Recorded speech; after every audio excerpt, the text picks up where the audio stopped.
ஒரு மனிதன் தோற்று போகிறான் என்று சொன்னால் தோற்று போகிற அதே மனிதனிடத்தில் வெற்றி அடைகிற இன்னொரு ஆற்றல் இருக்கும். அதை கண்டுபிடித்து கொடுக்கிற ஒரே கருவி புத்தகம்தான் என்பதை மிக அழகாக சொன்னார். புத்தக கண்காட்சி ஊர் ஊருக்கு நடத்துகிறாங்க. புத்தகம் படிங்க படிங்கன்னு சொல்கிறாங்க. மெட்ராஸ்லலாம் காலையில் 8 மணிக்கு யார் வீட்டுக்கு போனீங்கன்னா, மெட்ராஸில் ஏன் நாகப்பட்டினத்திலே காலையில் 8 மணிக்கு போனீங்கன்னா வீட்டுக்குள்ளேயே ஓடிக்கிட்டே இருப்பாங்க இல்லை. அது அந்த வீட்டில் ஸ்கூலுக்கு போகிற ஒரு குழந்தை வச்சுங்க, ஷூவை காணும், சாக்ஸை காணும், டையை காணும், அதை காணும், இதை காணும். சில தாய்மார்க்கு குழந்தைக்கு சோறு விட்றத பார்த்து நீங்கள் ஜென்மத்துக்கு சாப்பிட மாட்டீங்க. அப்படி வெளிச்சு போட்டு தின்னு தின்னு தின்னு தின்னு ஆட்டோக்காரன்ட்டா தின்னு ஆட்டோ வரைக்கும் தொத்திக்கிட்டே போய் ஊட்டி ஒரு நாள் வரமா அவசரத்தில் ஆட்டோக்காரனுக்கு ஊட்டிருச்சு. அவன் சாப்பிட்டுட்டு நாளைக்கு வரட்டான்ட்டு போகிறான். அந்த டையை போட்டு இப்படி இறுக்கி கட்டி அந்த குழந்தைய கொண்டு போய் ஆட்டோவில் திரிச்சு அந்த ஆட்டோ கொண்டு ஸ்கூலுக்குள்ளே கொட்டி அங்கே ஒரு மிஸ்ஸுக்கு உள்ள சொன்னால் கீப் குவைட்டுணும், குழந்தைங்க பேசணுன்னு தான் நம்ம ஸ்கூலுக்கு அனுப்புகிறோம். அதனால தான் 3:30 மணிக்கு உள்ள தமிழ்நாடு முழுக்க இருக்கிற எல்லா ஸ்கூல் வாசலும் நின்று பாருங்க. பெல் அடித்தோன்னா எல்லா பேரும் தீப்பிடிச்ச அவுட்டுக்குலேருந்து தப்பிச்சோடி வரும்போதே ஓடியாருவான். வந்துடும் எவனாவது நின்று நிதானமாக வந்து பார்த்துருக்கீங்களா? அப்போது ஒரு பரபரப்பான உலகத்தில் நம்ம வாழ்கிறோம். பரபரப்பான உலகத்தில் வாழ்கிறோங்கிறத விட நம் வீட்டிற்குள்ளேயே எல்லா விதமான அவலங்களும் நம் அனுமதியோடு வருகிற வீட்டிற்குள் நாம் வாழ்கிறோம். இப்போது நீங்கள் எல்லோரும் டிவி சீரியல் பார்ப்பீங்களா? எல்லோரும் ரொம்ப நல்ல பிள்ளைங்க மாதிரி அமைதியாக உட்காந்துக்கிறாங்க பாருங்கள். எல்லோரும் பார்ப்பாங்க. சில பேர் சொல்லுவாங்க, நான் பார்க்க மாட்டேன் சார், எங்கள் வீட்டில் பார்த்துருப்பாங்க, நான் போகும்போது வரும்போது அப்படி பார்ப்பேன். ஒரு அம்மா சொல்லுது, அந்த ஒரு சீரியல் மட்டும் நான் பார்ப்பேன் சார், ஏன்னா அவளுக்கு என்ன கெதியாவதுன்னு பார்க்கணும், அது வரைக்கும் நான் பார்ப்பேன். நீங்கள் எல்லோரும் சீரியல் பார்ப்பீங்களா? நானும் பார்ப்பேன். இப்போ நான் ஒரு 5 டைலாக் சொல்கிறேன். நான் சொல்கிற 5 டைலாக்கு நீங்கள் பார்க்குற சீரியலில் வரல நீங்கள் சொல்லிட்டீங்கன்னா உங்களுக்கு 1000 ரூபா ப்ரைஸ். சரியா? நான் ஒரு 5 டைலாக் சொல்கிறேன், இல்லைன்னா ஒரு 5 ஸ்டேட்மெண்ட் சொல்கிறேன். நான் சொல்கிற 5 டைலாக்கும் 5 ஸ்டேட்மெண்ட்டும் நீங்கள் பார்க்குற சீரியலில் வரலன்னு சொல்லிட்டீங்கன்னா இப்போயே உங்களுக்கு 1000 ரூபா ப்ரைஸ். சொல்லவா? நம்பர் 1, அந்த குடும்பத்தை நான் பிரிக்காமல் விட மாட்டேன்.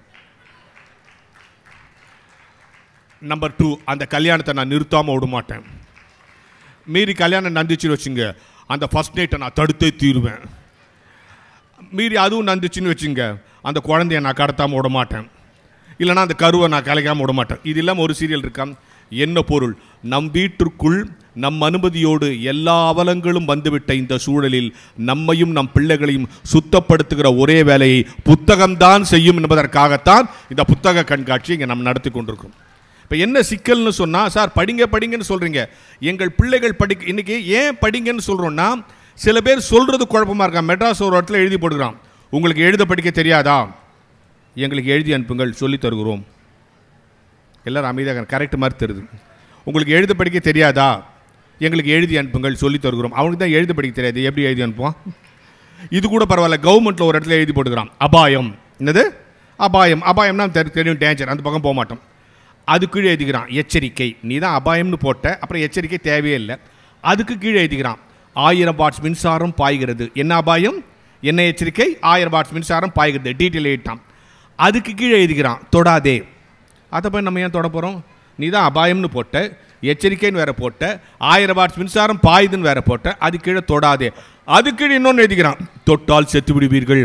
ஏன்டா 1000 வாட்ஸ் மின்சாரத்தை தொட்டால் செத்துருவோன்னு எங்களுக்கு தெரியாதா? அதுக்கு கீழே இன்னொன்று எழுதிக்கிறான் பாருங்க, அதான் ரொம்ப சூப்பர், மீறினால் தண்டிக்கப்படுவீர்கள். அவன் தான் செத்து போடுவானே, நீ யாரை தண்டிக்க போற? என்னன்னா ரொம்ப டீட்டெயிலாக சொல்கிறாங்களாம். எனவே இன்றைக்கு இந்த சமூகத்தில் நம்மை தெளிவான நடத்துகிற ஒரே வேலையை புத்தகம் செய்கிறது. ஆதி காலத்திலிருந்து புத்தகம் படித்து படித்துத்தான் நம் முன்னோர்கள் இந்த இடத்திற்கு வந்திருக்கிறார்கள். இப்போ ஒன்றும் இல்லை, இந்த புத்தகம் படிக்கிறது அவுட் ஆஃப் ஃபேஷன் அப்படிங்கிற ஒரு காலம் ஆயிட்டனால தான் தமிழக அரசு இல்லை, இந்த மக்களுக்கு படிக்கிற வாசிக்கிற விஷயத்தை கொண்டு வர வேண்டும் என்று இத்தனை பிரம்மாண்டமான செலவுகளை செய்து கொண்டிருக்கிறது. நீங்கள் நல்லா யோசித்து பாருங்க. இப்போ ஒன்றும் இல்லை, இங்கே இருக்கிற பெண்கள் எல்லாம் கேட்குறேன், நீங்களாம் தலையில் பூ வைப்பீங்களா? நான் தமிழில் தானே பேசுகிறேன். நீங்கள் தலையில் பூ வைப்பீங்களா? ஏன் வைக்கிறீங்க? ஏன் வைக்கிறோன்னு தெரியாமல் இவ்வளோ காலம் வச்சுக்கிறாங்க பாரு. ஏன் வச்சுக்கிறீங்க? அழகுக்கு, அந்த அழகுக்கு, அப்புறம் வாசனைக்கு, ரைட், மங்களகரமாக இருக்கிறதுக்கு, இப்படி பல காரணம் சொல்கிறோம், பரவாயில்ல. ஆனால் பூ வைக்கிற பழக்கம் எப்படி வந்துச்சுன்னு ஒரு சின்ன குறிப்பு இருக்குது தெரியுமா? இப்போது நான் எனக்கு பசிச்சிச்சின்னு வச்சுங்க, வயிறு சூடாயிடும். உணர்ச்சி வசப்பட்டேன்னு வச்சுங்க, உடம்பு சூடாயிடும். கோவப்பட்டால் என்ன ஆகிடும்? மூளை சூடாயிடும். இதுதான் சயின்ஸ். பசிச்சா வயிறு சூடாயிடும், உணர்ச்சி வசப்பட்டால் உடம்பு சூடாயிடும், கோவப்பட்டால் மூளை சூடாயிடும். அதனால தான் கிராமத்தில் கோவக்காரனை சொல்லுவோம்ல, அவன் ரொம்ப மூளை சூட்டுக்காரன்பா சொல்கிறோம்ல. நம்மளே சொல்கிறோம்ல, கோவம் வந்தால் மண்டை காயுது மரியாதையாக போயிடுன்றோம்ல. அப்போ கோவம் வந்தால் மூளை சூடாயிடும். இதில் யாருக்கு தெரியுமா சீக்கிரம் சூடாயிடும்? பெண்களுக்கு தான் சீக்கிரம் சூடாயிடுமா. அதில் தான் குளிர்ந்த மலரில் கொண்டு போய் அங்கே வச்சு அது சூடாகாமல் பார்த்துக்கிறது. அதில் தான் சொல்லுது கோவம் வந்தோடனே பூவை பிச்சு எரியுது பார்த்தீங்களா, மூளை சூடாயிடுச்சுன்னு அர்த்தம். ஒருத்தர் விசில் அடிக்கிறா, இது தெரியாமல் நான் பூ வாங்கி கொடுக்காம இருந்தேன்லையா. இவ்வளோ பெரிய உண்மை இன்னைக்கு வந்து சொல்லியிருக்கேன். அப்போ நான் எதுக்கு சொல்ல வரேன்னா, நம் முன்னோர்கள் எப்படி வாழ்ந்தார்கள், நம் முன்னோர்கள் எப்படி பண்பாட்டோடு வாழ்ந்தார்கள். ஒரு வீட்டு வாசல்ல ஒரு கீரைக்காரமாக ஒரு பாட்டி, வயசான பாட்டி உட்காந்துருக்கு. அந்த பக்கமாக ஒரு கீரைக்காரமாக வருது. இந்த பாட்டி நம்ம முன்னோர்கள் எப்படி வாழ்ந்தார்கள்ங்கிற இலக்கணத்துக்கு சொல்கிறேன். இந்த பாட்டி அந்த கீரைக்காரமாக பார்த்து கீரை எவ்வளோமான்னு கேட்குது. அவன் அந்தம்மா சொல்லுது 8 அணா. உடனே இந்த மாதிரி 4 நாக்கு கொடுப்பியா, இல்லை 8 அணா, 4 8 அணான்னு ஒரு ஹீட்டட் ஆர்கியூமெண்ட் நடக்குது. எவ்வளோக்கு? 4 நாக்கு. கடைசியில் அந்த கீரைக்காரமாக சரிம்மா 4 நாக்கு தான் கொடுமா நினச்சி தோத்துருச்சு. உடனே இந்த பாட்டி என்ன பண்ணிச்சு, 2 கட்டு வாங்கிடுச்சு. இது கேட்ட விலைக்கு வாங்கிடுச்சு. இந்த கீரைக்காரமாக இந்த கீரையை கொடுத்துட்டு இப்படி எழுதிச்சுச்சே, அப்படியே மயக்கச்சு விழுந்துச்சு. உடனே இந்த பாட்டி கடகடன் தண்ணி தெளிச்சு என்ன ஆச்சுன்னு உள்ளே போய் காஃபியை சுட வச்சு கொடுத்து, அதுக்கு வச்சு இந்த 2 இட்லி கொடுத்து, என்ன காலையில் சாப்பிடாம வந்துட்டியான்னு சூடாக ஒரு தோசை சுட்டு கொடுத்து, மத்தியானம் சாப்பிடாம இருக்காதுன்னு கையில் ஒரு 30 ரூபா கொடுத்து தான் பழைய புடைய ஒன்று கொடுத்துச்சு.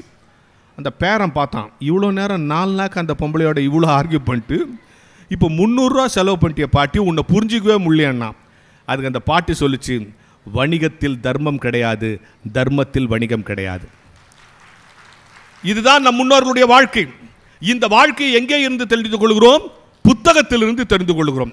இந்த வாழ்க்கையை எங்கே இருந்து தெரிந்து கொள்கிறோம்? புத்தகத்திலிருந்து. என்ன சொன்னா, புத்தகம் சில மூளையில் ஏற்றி விடுகிற விஷயம். இன்னைக்கு இந்த நாட்டில் எல்லாம் தவறாக இருக்கிற பொழுது மனிதனை சரியாக ஆற்றுப்படுத்துகிற ஒரே வேலையை எது செய்கிறது? புத்தகம். சார், புத்தகம் படிக்கிறதுனால என்ன நன்மை? இந்த தம்பி சொன்னார்ல, உங்க பையன் ஃபெயில் ஆயிட்டான்னு சொன்னா வருத்தப்படாதீங்க, அவங்கிட்ட ஜெயிக்கிற இன்னொரு ஆற்றல் இருக்கணும். அதுக்கு ஒரு உதாரணம் சொல்லவா? கணித மேதை ராமானுஜம். அவர் தான் இந்த நாட்டில் மேக்ஸில் எக்ஸ்பர்ட். அவரை மாதிரி கணக்கு போட முடியாதுல்ல. யார் யார் நல்லா கணக்கு போட்டால் அவர் கணித மேதை ராமானுஜம் சொல்லுவாங்கள்ல. அந்த கணித மேதை ராமானுஜம் இங்கிலீஷில் ஃபெயிலு, 3 தடவை ஃபெயிலு, 3வது தடவை 3 மார்க்கில் ஃபெயிலு. நான் பொய் சொல்லலைங்க, கணித மேதை ராமானுஜம் வரலாற்று எடுத்து படிச்சு பாருங்க. அதனால் அவரால் ஹையர் ஸ்டடீஸ் போக முடியல. ஆர்பரில் ஒரு கிளார்க் வேலைக்கு போயிட்டாரு. கிளார்க் வேலைக்கு போன அந்த ராமானுஜம் உலக அளவில் கணித மேதையாக உருவானது எப்படி தெரியுமா? கிளார்க் வேலை செஞ்சுக்கிட்டே இருக்காரு. ஃப்ரீ டைம்லலாம் ஒரு லைப்ரரிக்கு போவார். அந்த லைப்ரரியில் புக் எடுத்து படிச்சுக்கிட்டே இருப்பார். அப்படி படிச்சுட்டு இருக்கும்போது அந்த லைப்ரரியில் கேம்பிரிட்ஜ் பல்கலைக்கழகத்திலிருந்து ஒரு பேராசிரியர் ஒரு பத்திரிகையில் ஒரு கணக்கு போட்டு, இந்த கணக்குக்கு யாராவது விடை எழுதுங்கன்னு எழுதியிருக்கார். நிறைய பேர் எழுதி போட்டாங்க, தப்பு. ராமானுஜமும் எழுதி போட்டார், கூட ஒரு லெட்டர் வச்சு அனுப்பிச்சார். அந்த கேம்பிரிட்ஜ் ப்ரொஃபசர் பார்த்துட்டு அசந்துட்டான். இதுவரைக்கும் வந்த ஆன்சர்லயே இந்த ஆன்சர் தான் கரெக்ட் ஆன்சர், ஸ்ட்ரைட் ஆன்சர். யார் எழுதியிருப்பான்னு கூட வச்சிருக்க லெட்டரை பார்த்தா அவர் நினைச்சாரு யாரோ ஒரு பெரிய ப்ரொஃபசர் எழுதியிருப்பான்னு நினைச்சாரு. கடைசியில் பார்த்தா ஆர்பரில் இருக்கிற கிளார்க் அவர் பதில் எழுதினாரு. இதுவரைக்கும் வந்த ஆன்சர்லயே உன் ஆன்சர் தான் கரெக்ட் ஆன்சர், உன் ஆன்சர் தான் சரியான ஆன்சர், நீ என்ன கிளார்க்கா இருக்குன்னு சொல்லிட்டு ராமானுஜத்துக்கு லெட்டர் எழுதிட்டு என்ன தெரியுமா பண்ணார்? அவரு மெட்ராஸ் யூனிவர்சிட்டிக்கு லெட்டர் எழுதினார். டே, மெட்ராஸ் யூனிவர்சிட்டியில் இருக்கிற ப்ரொஃபஸரே, உன் கணித மேதைன்னு ஒருத்தர் தேடிட்டு இருக்கீங்களே, அவன் உங்க யூனிவர்சிட்டியில் இல்லடா, யூனிவர்சிட்டிக்கு எதிர்க்க ஒரு ஆர்பர் இருக்கு பார், அங்க கிளார்க்கா வேலை செஞ்சுட்டு இருக்கான்டா, அவனை போய் தூக்குங்கடா, அவன் தாண்டா இந்த நாட்டில் கணித மேதை ராமானுஜம் வெளிநாட்டுக்காரன் எழுதினான். எழுதுனதோடு நிற்கிறேன். இங்க இருந்து புறப்பு ஒரு ப்ரொஃபஸரை நீங்க போய் அந்த ராமானுஜத்தை பார்த்துட்டு வாங்க, அவன் தான் கணிதத்தில் அறிவுன்னு சொல்லிட்டு ராமானுஜத்தை கேம்பிரிட்ஜ் பல்கலைக்கழகத்துக்கு வரவழைத்து தேர்வு எழுதாமலே பட்டம் கொடுத்தார்கள் என்பதுதான் ராமானுஜத்தினுடைய வரலாறு. அந்த ராமானுஜம் ஆங்கிலத்தில் தோற்று போனார், ஆனால் கணிதத்தில் ஜெயித்தார். நான் இங்க இருக்கிற பிள்ளைங்களுக்கு சொல்றேன், நான் போற கூட்டத்தில் சொன்னேன், இன்னைக்கு செல்போன் ஒரு பெரிய பிரச்சனையா இருக்கு. எல்லா பிள்ளைங்க எல்லா நான் ஸ்கூல்ல வாத்தியாரா இருக்கேன். இப்போ வாத்தியாரா இருக்குன்னா எங்க ஸ்கூல்ல ஒரு தடவை இன்னைக்கு இருக்கிற பையனை நிறைய +2 பசங்களே எங்கள் ஹெட்மாஸ்டர் போட்டு அடின்னு அடிக்கிறார். உடனே நான் வந்து, ஏன் சார் அடிக்கிறீங்க? அருள் பிரகாஷ் இவன் என்ன பண்ணான் தெரியுமா, பஸ் ஸ்டாண்டில் போய் இந்த பொண்ணுங்களெல்லாம் பார்த்தான். உங்களுக்கு எப்படி தெரியும்னா, நான் அங்கே போனேன்னாரு. நீங்கள் ஏன் சார் அங்கே போனீங்கன்னா, இவன் பார்க்குறானான்னு பார்க்குறதுக்கு நான் போனேன். உடனே அந்த +2 பசங்களை விட்டுட்டே, ஏன்டா ஹெட்மாஸ்டர் இப்படி அடிலாம் வாடிக்கிறேன், பஸ் ஸ்டாண்டில் போய் இந்த பொண்ணுங்களெல்லாம் பார்க்குறது தப்பு இல்லையா? அதில் ஒரு பையன் சொல்கிறான், சார் நீங்கள் தானே தமிழ் நடத்தும்போது சொன்னீங்க. என்னடா சொன்னேன்? தமிழ் நடத்தும்போது சொன்னீங்கல்ல, நான் பஸ் ஸ்டாண்டில் போய் பொண்ணுங்க பாருன்னு சொன்னேன். இல்லை, நீங்கள் தானே சொன்னீங்க அழகு எங்கே இருந்தாலும் ரசிக்கணும்னு சொன்னீங்கல்ல. நான் ஒரு மலையை ரசிக்கிட்டா, ஒரு கடலை ரசிக்கிட்டானா, இவன் பஸ் ஸ்டாண்டில் போய் ஒரு பொண்ணை பார்த்துட்டு நீங்கள் தானே சொன்னீங்கண்ணா. அதில் ஒரு பையன் என்ன கேட்டான், சார் இது பேர் என்ன? முகம். ஆங்கிலத்தில் இதுக்கு என்ன பேர்? ஃபேஸ். இன்னொரு பேர் என்ன? ஃபிகர். முகம் பார்க்க போனேன்னு சொல்லி பாருங்க, தப்பா தெரியல. ஃபிகர் வெட்ட போனேன்னா தப்பா தெரியுது. எங்களை என்ன பண்ண சொல்றீங்க? அது லாங்குவேஜ் ப்ராப்ளம்ட்டான். நான் அவன்கிட்ட சொன்னேன், கரெக்டரா இது முகம்தான். இந்த காலத்து பசங்களை எப்படி அணுகணும்னு சொல்கிறேன். இது முகம்தான். ஆங்கிலத்தில் இதுக்கு பேர் ஃபிகர் தான். நீ ரோட்டில் போகிற பொண்ணை பார்த்து ஃபிகர்னு சொல்கிற. நம்ம வீட்லேயும் பெண்கள் இருக்காங்க. ஒழுக்கம்னா என்ன தெரியுமா? வீட்டில் எதை செய்ய மாட்டோமோ அதை வெளியேயும் செய்யக்கூடாது. அதுக்கு பேர் தான் ஒழுக்கம். ஒழுக்கம்னா என்ன? வீட்டில் எதை செய்ய மாட்டோமோ அதை வெளியேயும் செய்யக்கூடாது. நீ ரோட்டில் போகிற பொண்ணை பார்த்து ஃபிகர்ன்ற. நம்ம வீட்லேயும் பெண்கள் இருக்காங்க. எவனாவது உங்கள் அம்மாவை பார்த்து இதான் என்ன பெத்த ஃபிகர் சொல்லுவியா?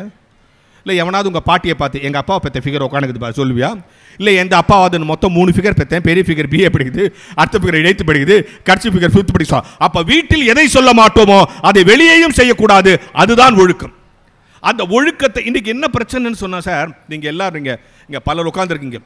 தினம் தினம் கற்றுக்கொள்ள வேண்டிய ஆர்வத்தை நம் பிள்ளைகளுக்கு குறைக்க வேண்டும். நீங்கள் எல்லோரும் திருவிளையாடல் படம் பார்த்துருப்பீங்க இல்லையா? எல்லோரும் பார்த்துருக்கீங்க. நிறைய பேர் இப்போ பெரியவங்களாக இருக்கீங்க. அந்த திருவிளையாடல் படத்திலேயே நமக்கு பிடிச்ச காட்சி எது? அந்த நாகேஷும் சிவாஜியும் பேசுவாங்களே, பிரிக்க முடியாதது எது, சேர்ந்தே இருப்பது எது. அந்த சீனை இன்றைக்கி பார்த்தோம். அந்த சீனுக்கு பின்னால் ஒரு சின்ன சம்பவம் இருக்குது, சொல்கிறேன் கேளுங்க. திருவிளையாடல் படம் எடுக்கிறதுன்னு அந்த இயக்குனர் முடிவு பண்ணிட்டார். முடிவு பண்ணி சிவாஜியை ஹீரோவாக ஃபிக்ஸ் பண்ணிட்டார். அடுத்தது நாகேஷை போய் ஃபிக்ஸ் பண்ணுறார். நாகேஷ் கிட்ட சொல்கிறார், நீங்கள் இந்த ரோலில் நடிக்கிறீங்க, தர்மி ரோலில் நடிக்கிறீங்க.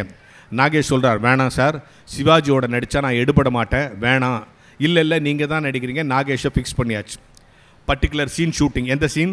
சிவாஜியும் நாகேஷும் பேசுவாங்களே அந்த சீன் ஷூட்டிங் நடக்குது. சீன் ஷூட்டிங் முடிஞ்ச உடனே அந்த டைரக்டர் போய் சிவாஜிட்டு, அண்ணே இந்த சீனில் சூப்பராக நடிச்சிட்டிங்க அண்ணன் கை கொடுக்குறாரு. யாருக்கு? சிவாஜிக்கு. ஒன்று நெட்ஸ் அந்த யூனிட்டில் இருக்கிற லைட் மேனு, மேக்கப் மேனு எல்லாரும் போய் சிவாஜி கை கொடுக்குறான். அண்ணா என்ன நல்லா இருக்குங்க. நாகேஷ் ஒரு ஓரமாக போய் நின்ட்டார். இதுக்கு தான் இந்த படத்தில் நடிக்க மாட்டோம், சிவாஜி இந்த சீனில் நம்மளை தூக்கி சாப்பிட்டாருன்ட்டு. இப்படி எல்லாரும் சிவாஜிக்கு கை கொடுத்தோன்னே சிவாஜியில் தள்ளுங்க தள்ளுங்க தள்ளுங்க தள்ளுங்கட்டு நேராக நாகேஷ்ட வந்தார். நாகேஷ் கை கொடுனார்.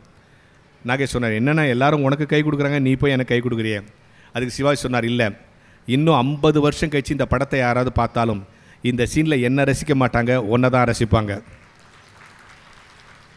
இப்படி சொன்ன உடனே எல்லா கூட்டமும் நாகேஷ்ட வந்துட்டான். நம்மளால் தான் எங்கள் கூட்டம் சேர்த்து அங்கே ஓடிடுவானு. எல்லாம் நாகேஷ்ட கை கொடுத்தா, அண்ணே கை கொடுங்க கை கொடுங்க, சிவாஜியை உங்களை பாராட்டிட்டாரு, எப்படி நடிச்சிங்க இந்த ரோல்னா. அப்போ நாகேஷ் ஒரு பதில் சொன்னார் பாருங்க.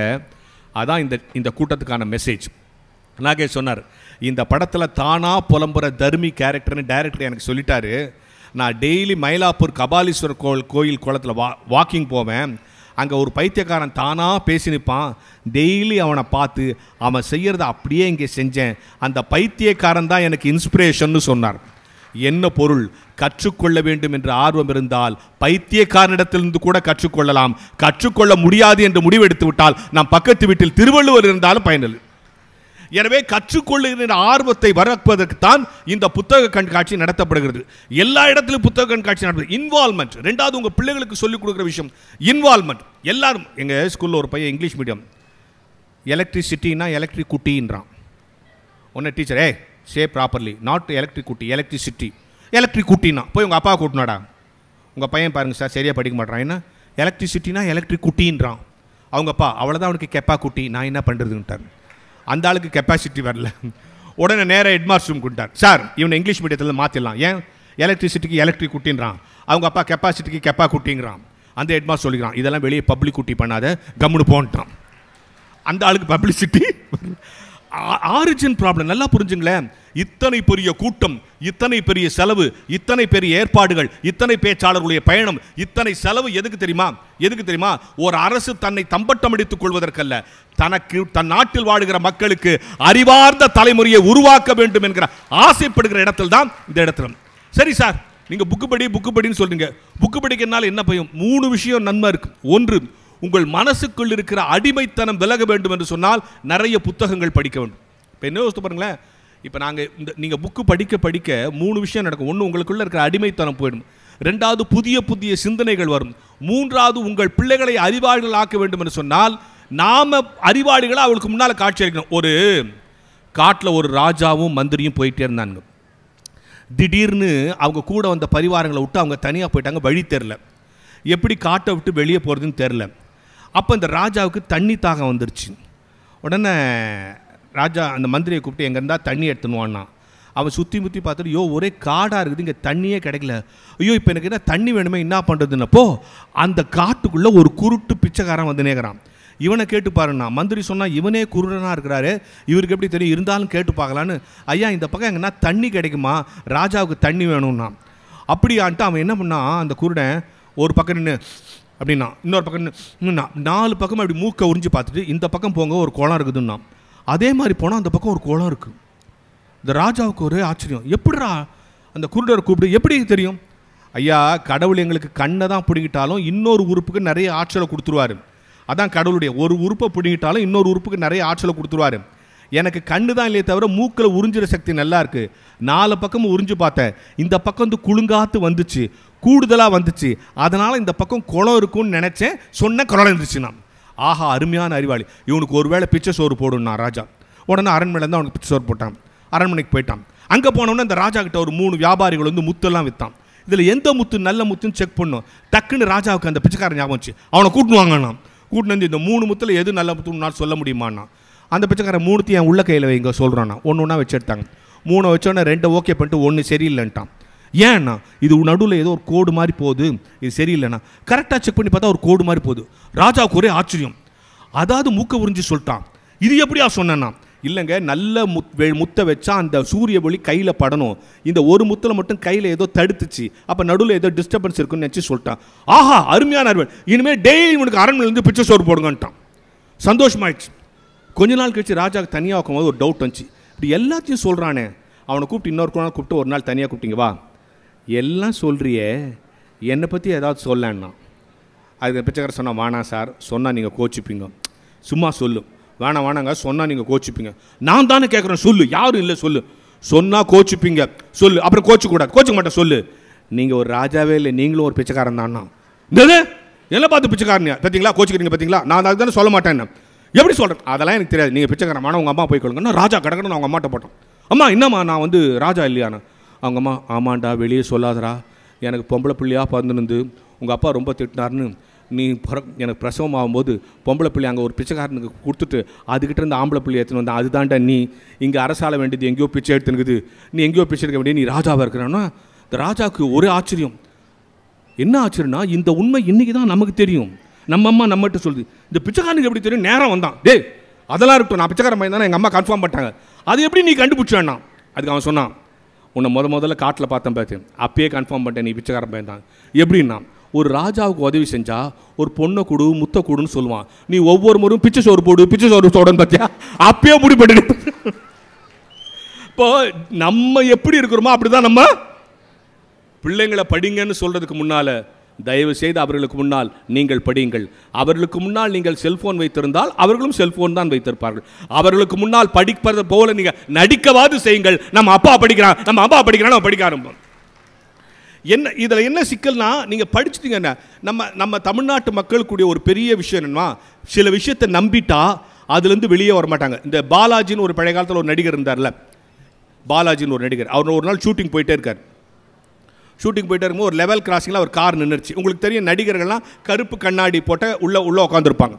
இவர் நேராக போகிறார், கார் நின்றுச்சு, இவர் உள்ளே உட்காந்துருக்கார்.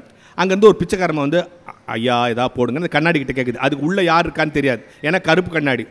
உடனே இவர் பார்த்து பரிதாபமாக இருக்குன்ட்டு கண்ணாடியை மெதுவாக இறக்கிட்டு ஒரு 50 ரூபாய் அதுக்கு போட்டார். பாலாஜி காலத்தில் 50 ரூபா அது எவ்வளோ பெரிய காசு. இந்த 50 ரூபாயை வாங்கிட்டு அந்த பாட்டி அந்த கண்ணாடியை பார்த்து சொல்லுதான், எம்ஜிஆர் மவராசன் நல்லா இருக்கணும் ஒன்றான். உடனே பாலாஜி கீழே இறங்கிட்டார். அம்மா காசு போட்டது நான் பாலாஜி, எம்ஜிஆர் இல்லை. அதுக்கு அந்த அம்மா சொல்லிட்டான், அதெல்லாம் எனக்கு தெரியாது சாமி, ஏழைக்கு இறங்குறாருன்னா அது எம்ஜிஆராக தானே இருப்பார் அப்படின்ட்டு போயிடுச்சோம். அதுதான் எம்ஜிஆரின் பலம், அதுதான் தமிழ்நாட்டின் பலம், அதுதான் அதிமுகவின் பலம். என்ன காரணம்னா, நம்ம மக்கள் ஒன்று நம்பிட்டாங்கன்னா அது வந்து மாற மாட்டாங்க. ஒருத்தன் ஒரு நாள் ராத்திரி பூனையை முழுங்குற மாதிரி கனவு கண்டான். பூனையை முழுங்குற மாதிரி கனவு கண்டான். அடுத்த நாள் காலையில் டாக்டர்கிட்ட போயிட்டான், டாக்டர் நேற்று ராத்திரி பூனையை முழுங்கிட்டேன், வயிற்றுலேருந்து எடுங்கண்ணா. டாக்டர் சொன்னார், பூனையை முழுங்கிக்கலாம் உயிரோட இருக்க முடியாது. நான் முழுங்கிட்டேன்னு சொல்கிறேன் நீங்கள். அவன் ஒன்று எக்ஸ்ரே எடுத்து பார்த்து பார் பூனை இல்லை பார், போயிட்டு வந்துட்டான். உன்னை இன்னொரு டாக்டர் போனான், நம்பல, அவன்கிட்ட போனான், அவனு எக்ஸ்ரே எடுத்து பூனை இல்லைன்ட்டான். இன்னொரு டாக்டர் இது மாதிரி 15 டாக்டர் போயிடான். 15 பேர் எக்ஸ்ரே எடுத்து பூனை இல்லைன்னு சொல்லிட்டான். 16வது ஒரு டாக்டர்கிட்ட போய் சொன்னான். அந்த டாக்டர் தான் கண்டுபிடிச்சான், இவன் பூனையை முழுங்கலை, முழுங்கிட்டு தான் நம்புறான் பாரு, அதான் இவங்கிட்ட இருக்கிற பிரச்சனை. அப்போது அந்த நம்பிக்கை எடுக்கணுன்ட்டு அவன் என்ன பண்ணான், எக்ஸ்ரே எடுத்து எக்ஸ்ரேல அவனே ஒரு அழகாக பூனை வரைஞ்சி, ஆமாப்பா நீ முழுங்கிட்டு இருப்பா, உள்ள பூனை இருக்குதுப்பான்னா. அவன் கேட்பான் 15 முட்டா பைய டாக்டர் எடுக்கல, நீங்கள் எப்படி எடுத்தீங்கண்ணா? அவெல்லாம் லைட்டை போட்டுனே எடுத்துக்கிறான்ப்பா, பூனை வெளியே வரல, நான் இருட்டில் எடுத்தேன் கப்புன்னு வச்சு பிடிச்சிட்டேண்ணா. அருமையான டாக்டர், கண்டுபிடிச்ச நீங்கள் தான் வெளியே எடுக்கணும், நீ ஒன்றும் கவலைப்படாத, நாளைக்கு வா நான் ஆப்ரேஷன் பண்ணி எடுத்துறேன்ட்டு அவனை அனுப்பிச்சிட்டு கம்பவுண்டர் கூப்பிட்டு சொன்னான். அதை போகிறான் பார், அவன் பூனையை முழுங்கிட்டு தான் நம்புறான் பாரு, அதான் அவன்கிட்ட இருக்கிற பிரச்சனை. அதனால் நாளைக்கு ஒரு பூனைக்குட்டி ரெடி பண்ணிக்கோ, அவன் ஆப்ரேஷன் தேட்டரில் உட்கார வச்சு டப் டுப்புன்னு அடிச்சு பூனை எத்தாச்சுன்னு சொல்லலான்ட்டு அவன் அந்த கம்பவுண்டர் ஒரு வெள்ளை பூனைக்குட்டி ரெடி பண்ணிக்கலாம். அடுத்த நாள் வந்தவன நான் ஆப்ரேஷன் அப்படி வச்சு லைட் செட்டு டப் டுப்புன்னு ஆச்சு, இந்தாப்பா உன் வயிற்றுலேருந்து பூனை எடுத்தாச்சுன்னா. ஆஹா அருமையான டாக்டர், 3 மாதத்துக்கு முன்னாலே உங்ககிட்ட வராது போயிட்டேன் என்னன்னா, அதனால என்னப்பா பூனை தான் இப்போ எடுத்தாச்சுன்னா. அது இல்லை டாக்டர், நான் முழுங்கிறது கருப்பு பூனை, நீங்கள் எடுத்துக்கிறது வெள்ளை பூனை, அது உள்ளே போய் குட்டி போட்டுச்சு, மற்ற பூனை வெளியேட்டான். அந்த டாக்டர் தொழிலே விட்டுருப்பான்ல. நல்லா புரிஞ்சுங்க, இந்த புத்தக கண்காட்சியில் இத்தனை பேர் வந்து பேசுகிறார்கள், இத்தனை கலை நிகழ்ச்சி நடக்கிறது, நான் பேசுகிறேன், எனக்கு பின்னால் அண்ணன் பேச போகிறார். என்ன நோக்கம் தெரியுமா? நாளைக்கு இப்போ நான் பேசும்போதே கவனிச்சிருப்பீங்க, திடீர்னு தூய தமிழ் பேசுகிறேன், திடீர்னு சாதாரணமாக பேசுகிறேன். இப்போ நான் ஒரு தமிழ் ஆசிரியர், நான் என் கிளாஸ்லேயும் சரி, இப்போ நான் போகிற கூட்டங்களும் சரி, இன்றைக்கி ராத்திரியே நீங்கள் தூய தமிழில் பேசணும் நான் எதிர்பார்க்கலாமா? இப்போ வீட்டுக்கு போனேன், இப்போ தான் மீட்டிங் முடிஞ்சிச்சு, 2 பேர் பேசினாங்க, டிஃபன் இருக்குதா தான் கேட்பீங்க. அதை விட்டுட்டு இப்பொழுதுதான் புத்தக கண்காட்சி முடிந்து வந்திருக்கிறேன், எனக்கு இரவு உணவு இருக்கிறதான்னு கேட்டிங்கன்னு வச்சுங்க, உங்களுக்கு பைத்தியம் பிடிச்சிச்சுன்னு நினச்சிடும். உங்கள் வீட்டில் நல்லா தானடி புக் ஃபேருக்கு போனேன், என்னாச்சுன்னு கேட்பாங்கல்ல. இப்போ ஒருத்தர் ரோட்டில் போயினேங்கிறான், அவனுக்கு ஆக்சிடென்ட் ஆச்சு, அவனுக்கு கொண்டு ஹாஸ்பிட்டல் சார் டாக்டர் ட்ரீட்மெண்ட் கொடுங்க அப்படின்னு சொல்லுவோம். அங்கே போய் நின்றுட்டு தமிழ் பச்சோட, மருத்துவர் அவர்களே சற்று முன்னர் விபத்து நடந்த காரணத்தினால், இவருக்கு ரத்தம் போயிருக்கிற காரணத்தினால் இவர் சிகிச்சை அளிக்கும்படி கேட்டுக்கொள்கிறேன், அவன் செத்து போடுவான். அப்போ தூய தமிழில் பேசுவது மட்டுமல்ல தமிழ் பற்று, தமிழுக்கு ஒரு தூய்மை கேடு வந்தால் துடிக்கிறோமே, அதற்கு பெயர் தான் தமிழ் பற்று. அப்போ யோசித்து பாருங்கள், இன்னைக்கு எங்கள் ஸ்கூல்லலாம் நான் கேட்பான், ஏன் சார் எல்லாருக்கும் ஒரு மொழி இது, நீங்கள் மட்டும் தமிழ் பேசும்போது அப்படி துடிக்கிறீங்களே, நரம்பெல்லாம் புடச்சிக்குதே ஏன்னுவான். எல்லாருக்கும் ஒரு மொழி இது, ஆந்திராக்காரனுக்கு தெலுங்கு தாய்மொழி, கேரளாக்காரனுக்கு மலையாளம் தாய்மொழி, பெங்களூரில் இருக்கிறவங்க கன்னட தாய்மொழி, அது மாதிரி எனக்கு தமிழ் தாய்மொழி, இதில் என்ன பெரிய விஷயம் இதுன்னா? அப்போ நான் அவன்கிட்ட சொன்னேன், டே எல்லாருக்கும் ஒரு தாய்மொழி இருக்குது, ஆனால் எல்லா தாய்மொழிக்கும் நம்ம தாய்மொழிக்கு என்ன தெரியுமா வித்தியாசம்? இப்போ எல்லா நாட்டுக்கும் ஒரு முதலமைச்சர் இருக்கிறாங்க, எங்கள் அப்பாவே எங்கள் நாட்டுக்கு முதலமைச்சர்னா எனக்கு பெருமையாக இருக்குமா இருக்காதா? எங்கள் அப்பா தாடா சிஎம் சொல்லணும்னா இல்லையா? அது மாதிரி எல்லோருக்கும் ஒரு தாய்மொழி இருக்கிறது, எல்லா மொழிக்கும் எந்த மொழி தாயாக இருக்கிறதோ அந்த மொழி எனக்கு தாய்மொழியாக இருக்கிறது, எனவே தான் நான் பெருமைப்படுகிறேன். அப்போ எந்த மொழிக்கும் தமிழ் தான் தாய்மொழின்னு எவன் சொன்னா? நான் சொல்லலை, கால்டுவெல் என்கிற அறிஞன் இந்த நாட்டுக்கு வந்து 172 ரீசன் எழுதி வச்சு போயிருக்கான். எல்லாம் எத்தனை ரீசன்? 172 ரீசன். எல்லா மொழியும் தமிழ் மொழியிலிருந்து தான் பிறந்துச்சு. ஒரு சின்ன சம்பவம் சொல்றேன், நீங்கள் உலகத்தில் எந்த லாங்குவேஜ் லெட்டர் எழுதினாலும் 5 ஷேப் இல்லாமல் எழுத முடியாது. ஒரு முழுவட்டம், ஒரு அரைவட்டம், ஒரு நேர்கோடு, ஒரு குறுக்கு கோடு, ஒரு வளைவு. இந்த 5 ஷேப் இல்லாமல் உலகத்தில் எந்த மொழியாவது எழுத முடியுமா? English, Malayalam, Kannada, Urdu, Russia, Japan, என்ன மொழினாலும் இந்த 5 ஷேப்பில் எழுதணும். ஒரு ஃபுல் சர்க்கிள், ஒரு ஆஃப் சர்க்கிள், ஒரு ஸ்ட்ரெயிட் லைன், ஒரு ஹரிசாண்டல் லைன், ஒரு கர்வ். இந்த 5ல் 1 2 இல்லாமல் உலகத்தில் எந்த மொழியும் எழுத முடியாது. ஆனால் நன்றாக புரிந்து கொள்ளுங்கள் அனப்பிரியார் வாசகர்களே, பார்வையாளர்களே, இந்த 5 வடிவம் இல்லாமல் உலகத்தில் நீங்கள் எந்த மொழியையும் எழுத முடியாது. ஆனால் இந்த 5 வடிவமும் ஒரே எழுத்தில் எந்த மொழியிலாவது இருக்கிறது என்று சொன்னால் இல்லை. ஆனால் தமிழில் எழுதி பாருங்கள், முழுவட்டம் இருக்கிறது, அரைவட்டம் இருக்கிறது, நேர்கோடு இருக்கிறது, குறுக்கு கோடு இருக்கிறது, வளைவு இருக்கிறது. இதுல இருந்தாண்டா எல்லா மொழியும் தோன்றிருக்கேன். ரெஃபரன்ஸோட சொன்னான். நான் என்ன சொன்னேன், நான் எல்லா மொழியையும் நேசிப்பது, எல்லா மொழியையும் கற்றுக்கொள்ளுங்கள், தமிழ் மொழி மீது மட்டும் பற்றுக்கொள்ளுங்கள், அவ்வளோதான் நம்ம கேட்கணும். யார் நம்ம எதையும் வேணான்னு சொல்ல, எல்லா மொழியும் கற்றுக்கொள்ளுங்கள். ஏன்? இது உணர்வு சார்ந்த மொழி, இது உணர்வு சார்ந்த மொழி. இன்றைக்கு இருக்கிற சமுதாயத்தில் இருக்கிறவர்கள் எல்லா இடங்களிலும் பயணிக்க வேண்டும் என்று சொன்னால் புத்தகங்கள் கொடுக்கிற அறிவு மாதிரி. இப்போ நாங்கள் பேசுகிறோம் சொன்னால், எல்லாவற்றையும் எடுத்துக்கொண்டு பேசுகிறோம் என்று சொன்னால் எதை வைத்து பேசுகிறோம்? தொடர்ந்து வாசிப்பதால். இப்போ இந்த கூட்டத்தில் இருக்கிற யாராவது சின்ன பிள்ளை இவரை மாதிரி நம்மளும் பேசணும்னு ஆசைப்படுகிறான்னு சொன்னால் அவன் தினந்தோறும் ஒரு புத்தகத்தையாவது வாசிக்க வேண்டும். இப்போ புக் ஃபேர்லாம் பிள்ளை வளர்ப்பது எப்படின்னு புக் விற்கிறான். நம்ம அப்பா அம்மாலாம் ஒரு புக்கு பச்சா வளர்த்தாங்க. பிள்ளை வளர்ப்பது எப்படி, அதை ஒரு 5ஆம் கிளாஸ் பையன் படிக்கிறான். நீ ஏன்டா படிக்கிறான்னா என்னை கரெக்டாக வளர்க்குறாங்களான்னு செக் பண்ணுறேன் இல்லை? அப்போ யோசித்து பாருங்க, இந்த சமூகத்தின் மிகப்பெரிய சிக்கல் அப்படி என்ன சொன்னால், நான் தொலைக்காட்சிகளும் செல்ஃபோனும் தடையாக தான் இருக்குது. நீங்கள் தொலைக்காட்சிகளும் செல்ஃபோனும் எல்லா நேரத்திலும் நமக்கு தடையாக தான் இருக்குது. அதுவும் தொலைக்காட்சிகள் யோசித்து பாருங்கள், நான் சீரியல் விடுங்க, அட்வர்டைஸ்மெண்ட் காட்டுறான் பாருங்கள். ஒரு அட்வர்டைஸ்மெண்ட் காட்டுறான் சார், ஒரு பையன் போய் ஒரு பொண்ணுக்கிட்ட என் கூட காப்பு சாப்பிட வரியான்றான். அந்த பொண்ணு சொல்லுது, இல்லை நீ பல்லு சரியாக வளர்க்க மாட்டேன், நான் அவன் கூட வரமாட்டேன். அடுத்த நாள் ஏதோ ஒரு ப்ரெஷ் எடுத்து பல்லு வளர்க்குறான். அடுத்த நாள் இந்த பொண்ணு அவனோட காப்பு சாப்பிட போகுது. அவன் என்ன நினச்சா இந்த அட்வர்டைஸ்மெண்ட்டை போடுறான்னா, இப்படி போட்டால் நிறைய பேர் இந்த பேஸ்ட்டை வாங்குவாங்கன்னு நினச்சி அவன் போடுறான். நம்மால் என்ன நினச்சி இந்த பேஸ்ட்டை வாங்குறானோ, இந்த பேஸ்ட்டில் பல்லு வளர்க்குனா நிறைய பேர் நம்மளோட காப்பு சாப்பிட வருவாங்க போல நீ நினச்சிக்கிறான். இது கூட பரவாயில்ல சார், இன்னொரு அட்வர்டைஸ்மெண்ட், எங்கள் வீட்டு டிவி ஆலைனா கல் எடுத்து குடிச்சிருப்பேன். நம்ம வீட்டில் வந்து ஒரு பொண்ணு ராத்திரி வீட்டை விட்டு போட்டால் அது எவ்வளோ பெரிய அசிங்கமாக நினைப்போம். ஒரு பொண்ணு ராத்திரி வீட்டை விட்டு போகிறான், அவங்க லவ்வர் கீழே கார் வச்சு நிற்கிறான், இவள் காருக்குள்ளே ஏறா, இவ ஏறதுக்கு முன்னால் அவங்க அப்பா உள்ளே ஏறி உட்காந்துன்னு ஓடுறதான் ஓடுற, இந்த ஸ்வீட் சாப்பிட்டா அப்புறம் ஓடுன்றான். அவெல்லாம் ஒரு அப்பனா சார்? இந்த 10 மணிக்கு ராத்திரி எங்கடி போனேன் நாயன் காலை வெட்டாமல் ஓடுறதான் ஓடுற, இந்த ஸ்வீட் சாப்பிடுவோம். அப்போ என்ன சொல்ல வரான்? அந்த ஸ்வீட் சாப்பிட்டா எல்லோரும் வீட்டை விட்டு ஓடுவாங்கன்னு சொல்ல வரானா? ஒன்றும் வேணாம் சார், இப்படி எடுத்துங்க. இப்போ நான் இங்கே பேசினே இருக்கிறேன். இப்போ எங்கள் ஒய்ஃபுக்கு ஒரு ஃபோன் வருதுன்னு வச்சுங்க, நம்ம பக்கத்து தெருவில் ஒரு கொலை நடந்துச்சுன்னு எங்கள் ஒய்ஃபுக்கு ஃபோன் வருதுங்க. எங்கள் ஒய்ஃப் என்ன பண்ணுவாங்க? எனக்கு ஃபோன் பண்ணுவாங்க, சார் எங்கெங்கே இருக்கிறீங்க? வழக்கம் போல் எந்த ஊர்லேயாவது பெனாத்தி நிற்காதீங்க, நம்ம பக்கத்து வீட்டில் கொலை நடந்துச்சான், பத்திரமா வாங்கிட்டு அவங்க கதவெல்லாம் சாத்தின்னு என் பொண்ணெல்லாம் பத்திரமா உள்ளே ஏறி வெளியே போதுன்னு தானே சொல்லுவாங்க. அப்படி தானே சொல்லுவாங்க. நீங்களாக இருந்தாலும் அப்படி தானே சொல்லுவீங்க, அப்படி தானே சொல்லுவீங்க. அதை விட்டுட்டு ஹலோ கொலை நடந்துச்சா அப்படின்னு வச்சுட்டு ஒரு ஹேண்ட் பேக் எடுத்து மாட்டின்னு ஒரு கூலிங் கிளாஸ் எடுத்து போட்டுன்னு ஒரு துப்பாக்கி எடுத்து அந்த இடத்துக்கு போவோமா? ஆனால் ராதிகா போகிறாங்களே, நம்ம பார்க்குறோமே, அது யதார்த்தத்துக்கு மீறியதா இல்லையா? இல்லையா? அப்போது நல்லா யோசித்து பாருங்கள். இந்த தொலைக்காட்சிகள், இந்த ஊடகங்கள், நான் போகிற எல்லா கூட்டத்திலையும் சொல்கிறது, செல்ஃபோன் ஒரு மிகப்பெரிய தேவை, ஆனால் மிகப்பெரிய தொல்லை. இப்போ அதை தேவையாக வச்சுக்கிறதா தொல்லையாக வச்சுக்கிறதா, இது பெரிய கேள்வியாக இருக்குது. இங்கே தொகுத்து வழங்குகிற பெண்மணி கூட அந்த கருத்தை முன்னிறுத்தி சொன்னார்கள். இங்கே பல பிள்ளைகளும் பெற்றோர்களும் சேர்ந்து வந்திருப்பதால் சொல்லுகிறேன், செல்ஃபோனுங்கிற விஷயம் நமக்கு தேவை தான், அதில் இல்லைன்னு சொல்லலை. நம்ம சில விஷயங்களை தெளிவாக தெரிஞ்சுக்கணும். இப்போது இந்த நாட்டில் இப்போது டாக்டர்கிட்ட போகிறோம், ஆஸ்பத்திரிக்கு போகிறோம். இப்போ ஆஸ்பத்திரிக்கு போகவும் பயமாக இருக்குது இல்லையா? முதல் கொரோனாவில் நிறைய பேர் செத்தாங்க, 2வது கொரோனாவில் நிறைய பேர் சாவலை. ஏன் சொல்லுங்கள்? ஏன் சொல்லுங்கள்? 2வது கொரோனாவில் எவனும் ஆஸ்பத்திரிக்கு போகல, உற்று அங்கே போனால் தான் பிரச்சனையாக இருக்குது. எதுவாக இருந்தாலும் இங்கேயே பார்த்து போகணும். சில ஆஸ்பத்திரி, எல்லா ஆஸ்பத்திரியும் அப்படி சொல்ல, இங்கே சில டாக்டர்ஸ் இருந்தாலும் சில ஆஸ்பத்திரிக்கு போய் நம்ம ரிசப்ஷனில் போய் என் பேருன்னு சொன்னோடனே 10 டெஸ்ட் எழுதி கொடுத்துட்றான். நம்ம இன்னும் நோயே சொல்ல, சார் என் பேருன்னொடனே 10 டெஸ்ட் எழுதி கொடுத்துட்றான். சார் இன்னும் நான் நோயே சொல்ல, எந்த நோயாக இருந்தாலும் இந்த 10 டெஸ்ட் எடுக்கணுன்ட்டு அவன் ஆஸ்பத்திரியில் இருக்கிற எல்லா மிஷினும் நான் படுக்க வச்சு எடுத்துட்டு கடைசியாக சொல்கிறேன் எல்லாம் ஓகேன்றான். என்ன ஓகேன்னா எல்லா மிஷினும் ஒழுங்காக ஒர்க் பண்ணது ஓகேன்றான். நம்ம ஓகேவா மார்க்குன்னு தெரில. இது சிக்கலாக இருக்கா இல்லையா? அப்போ எல்லா விஷயத்திலும் சிரமம் இருக்கிற பொழுதும் ஒரு தெளிந்த சிந்தனை, ஒரு அறிவு, ஆற்றல் வர வேண்டும் என்று சொன்னால் தினம் தினம் வாசிக்க வேண்டும். 3 விஷயத்தை நான் சொல்லி நிறைவு செய்கிறேன். இப்போ நம்ம இவ்வளோ பேர் இருக்கிறோம், இந்த ஒரு செய்தியை சொல்லி நான் நிறைவு செஞ்சுறேன். இங்கே இவ்வளோ பேர் இருக்கிறோம், இங்கே உட்காந்துருக்கிறவங்க, அங்கே நிற்கிறவங்க, தூரத்தில் இருக்கிறவங்க, நான், இந்த அண்ணன், என் கூட வந்திருக்கிற டிரைவர், இங்கே பார்க்குறவங்க, நம்ம எல்லாருக்கும் ஒரே மூளையா வேறு வேறு மூளையா?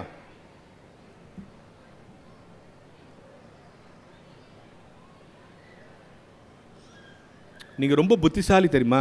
கொஞ்ச நேரம் அமைதியாக இருந்தால் அவரே சொல்லிவிடுவார். இல்லை, நம்ம எல்லாருக்கும் ஒரே மூளையா வேறு மூளை? சும்மா யாரோ ஒருத்தர் சொல்லுங்கள். ஒரே மூளை, சரியா? ரைட், உங்கள் ஆன்சர் ஒரே மூளை. இப்போ நான் மூளையினுடைய 3 இலக்கணங்களை சொல்லுகிறேன். இதை சொல்லி நிறைவு செஞ்சலாம். நன்றாக கவனித்துக் கொள்ளுங்கள். ஒரு புத்தக கண்காட்சிக்கு வருவதின் நோக்கம் புத்தக கண்காட்சி அல்ல. எந்த பேச்சை நீங்கள் கேட்டாலும், எந்த உரையை கேட்டாலும், யாருடைய சொற்பொழிவை கேட்டாலும், இந்த அரங்கத்தை விட்டு வெளியே போகிற போது what is the take home message today, இன்றைக்கு நான் வீட்டிற்கு என்ன எடுத்துக்கொண்டு போகிறேன் என்று நீங்கள் கேட்க வேண்டும். அப்படி எதையாவது நீங்கள் எடுத்துக்கொண்டு போவீர்கள் என்று சொன்னால் இந்த நிகழ்ச்சியும் இந்த பேச்சும் வெற்றி இல்லையா? ஏதாவது வீட்டுக்கு எடுத்துட்டு போகணும். சரி, இப்போ நீங்கள் என்ன சொன்னீங்க? எல்லாருக்கும் மூளை ஒன்று தான் சொல்லிட்டு. அண்ணா இன்னைக்கு காலையில் என்ன சாப்பிட்டீங்க? தோசை. அண்ணன் இன்னைக்கு காலையில் என்ன சாப்பிட்டீங்க? தோசைன்னு சொல்லிட்டார். இப்போ அண்ணனை பார்த்தனா, போன மாதம் 12ஆம் தேதி மச்சான் என்ன சாப்பிட்டீங்க அப்படின்னா, பாடா அப்படின்னு சொல்லுவார்ல. இன்றைக்கி காலையில் சாப்பிட்டது ஞாபகம் இருக்கும். இப்போ நம்ம பேர் நமக்கு மறந்துடுமா? திடீர்னு யாராவது கூப்பிட்டு எனக்கு பேர் வச்சு ரொம்ப நாள் ஆச்சுடி, என் பேர் என்ன சொல்லுன்னு கேட்போமா? கேட்க மாட்டோம். இப்போ இந்த ஃபங்க்ஷன் முடிஞ்ச போது உங்கள் வீடு உங்களுக்கு மறந்துடுமா? ஐயோ எங்கள் வீட்டு அட்ரஸ் மறந்து போச்சுன்னு யாராவது சொல்லுங்களா? அப்போ நம்ம மூளையினுடைய முதல் ஆற்றல் என்ன தெரியுமா? எதை சேவ் பண்ணணும், எதை எரேஸ் பண்ணணும். இன்றைக்கி சாலில் சாப்பிட்டு ஞாபகம் இருக்குது, ஒரு வாரம் கழிச்சு இதுவும் மறந்துடும். அப்போ நம்ம மூளையினுடைய முதல் ஆற்றல் என்ன? சேவ் பண்ணும், எரேஸ் பண்ணும். எதை சேவ் பண்ணிக்கணும், எதை எரேஸ் பண்ணணும். 2வது ஆற்றல் என்ன தெரியுமா நம்ம மூளைக்கு? இந்த உலகத்தில் இருக்கிற எல்லா கம்ப்யூட்டரை விட நம்ம மூளை தான் ஸ்பீடு. பொய் சொல்லலை. அதுக்கு ஒரு உதாரணம் சொல்லவா? இந்த உலகத்தில் இருக்கிற எல்லா கம்ப்யூட்டரை விட நம்ம மூளை தான் ஸ்பீடு. அதுக்கு ஒரு உதாரணம் சொல்லவா? ஒரு பெரிய ரோடு, இந்த பக்கம் ஒரு டெய்லர் கடை, அந்த பக்கம் இருந்து ஒருத்தன் பைக்கில் வரான். இந்த டெய்லர் கடைக்கு நேராக நிற்கிறான், கிராஸ் பண்ணி வரல. அங்கே நின்று இந்த டெய்லரை பார்த்து ஹலோ அப்படிங்கிறான். உடனே அந்த டெய்லர் சொல்கிறான் அடுத்த வாரம் கொடுத்துட்றேன்றான். இவன் போயிட்டான். உங்களுக்கு என்ன புரிஞ்சிச்சு? இவன் ஏதோ துணி கொடுத்துக்கிறான், அதை கேட்குறான், அது இன்னும் தைக்கல. அர்த்தம் இது ஒன்றும் ஒரே கான்வர்சேஷன் தான். ஹலோன்னா அவன் அடுத்த வாரம் கொடுத்துட்றேன்னா, இவன் இறங்கி நின்று நான் துணி கொடுத்தனே, தைச்சிட்டிங்களான்னு கேட்கல. அவன் ஓ துணியை கேட்குறீங்களா அது இன்னும் தைக்கணும்லாம் சொல்ல. இவன் அங்கே வந்து நின்ன உடனே அவன் மூளை இங்கே துணியை கொடுத்துருக்க கேளுன்னு சொல்லி அவன் அலோன்னு சொல்லி அவன் துணியை தான் கேட்குறான்னு சொல்லி அடுத்த வாரம் கொடுத்துட்றேன்னா இதெல்லாம் எவ்வளோ நேரத்தில் நினச்சி ஃப்ராக்ஷன் ஆஃப் செகண்ட். அவ்வளோ ஸ்பீடு நம்ம மூளை. அப்போ நம்ம மூளைக்கு இருக்கிற முதல் ஆற்றல் என்ன? சேவ் பண்ணும், எரேஸ் பண்ணும். ரெண்டாவது ஆற்றல் என்ன? ஸ்பீடு. மூணாவது ஆற்றல் என்ன தெரியுமா? இது ரொம்ப முக்கியமானது. ஒன்ஸ் உங்கள் மூளைக்கு நீங்கள் ட்ரைனிங் கொடுத்துட்டிங்கன்னா நீங்களே தப்பு பண்ண சொன்னால் கூட அது தப்பு பண்ணாது. அதுக்கு ஒரு உதாரணம் சொல்லவா? சர்க்கஸில் இந்த கடைசி காட்சி ஒன்று காட்டுவோம் பார்த்தீங்களா? ஒரு ரவுண்டு இருக்கும், அதில் ஒரு பொண்ணு இருக்கும், அந்த ரவுண்டு அப்படியே சுற்றும். இங்கேருந்து கண்ணை கட்டின்னு ஒருத்தன் கத்தி அடிப்பான், அந்த பொண்ணு மேலே படாமல் அந்த பலகையிலேயே படும். இப்படி ஒன்று பார்த்துருக்கோம்ல. ஒரு சர்க்கஸில் இந்த கத்தி அடிக்கிறவனுக்கும் அந்த பொண்ணுக்கும் தகராறு ஆயிடுச்சு. இந்த பொண்ணை எப்படியா கொலை பண்ணணும்னு முடிவு பண்ணிட்டான். வெளியே கொலை பண்ணால் அது மர்டர் அஃபென்ஸ். அதனால் கத்தி அடிக்கும் போது மாற்றி அடிச்சிட்டா பை ஆக்சிடென்ட் சொல்லுவாங்க. இவ்வளோ நேரம் ஒழுங்காச்சார் சார் ஏதோ மாற்றி அடிச்சான்னு சொல்லுவான்ட்டு இன்றைக்கி அந்த பொண்ணை கொலை பண்ணுறதுன்னு முடிவு பண்ணிட்டான். 10 கத்தி அடிப்பான், 9 கத்தி ஒழுங்காக எடுத்துட்டு 10வது கத்தியை மாற்றி அடிச்சு அந்த பொண்ணை கொலை பண்ணலான்னு முடிவு பண்ணிட்டான். சர்க்கஸ் நாள் வந்துச்சு. அந்த பொண்ணை நிற்க வச்சு சுற்றினே இருக்குது. 9 கத்தி கரெக்டாச்சுனா 10வது கத்தியை வேணுன்ட்டே அப்படி கொஞ்சம் கையை அப்படி மாற்றி அடித்தான். அந்த கத்தியும் அவன் மேலே படாமல் பலகை மேலே தான் பட்டுச்சு. ஏன் தெரியுமா? தொடர்ந்து பயிற்சி கொடுக்கப்பட்ட இந்த மூளை மனசு தப்பு பண்ண சொன்னால் கூட பண்ணலை. ஆக நம் மூளைக்கு இருக்கிற முதல் ஆற்றல் சேவ் பண்ணும், எரேஸ் பண்ணும். ரெண்டாவது ஆற்றல் ஸ்பீடு. மூணாவது ஆற்றல் ஒன்ஸ் ட்ரைனிங் கொடுத்தா மாறவே மாறாது. இந்த இலக்கணம் இங்கே இருக்கிற எல்லாருக்கும் போதும், எல்லா மூளைக்கும் போதும். நம்ம எல்லார் மூளைக்கும் இந்த இலக்கணம் இருக்குது. இந்த இலக்கணத்தை காப்பாற்றுகிறவர்கள் ஜெயிக்கிறார்கள். அந்த இலக்கணத்தை தெரிந்து கொள்ள புத்தகத்தை வாசியுங்கள். நன்றி, வணக்கம். இந்த தகவல் உங்களுக்கு பிடிச்சிருந்தா லைக் பண்ணுங்க, உங்க ஃப்ரெண்ட்ஸுக்கு ஷேர் பண்ணுங்க, மறக்காம எங்க சேனலுக்கு சப்ஸ்கிரைப் பண்ணுங்க.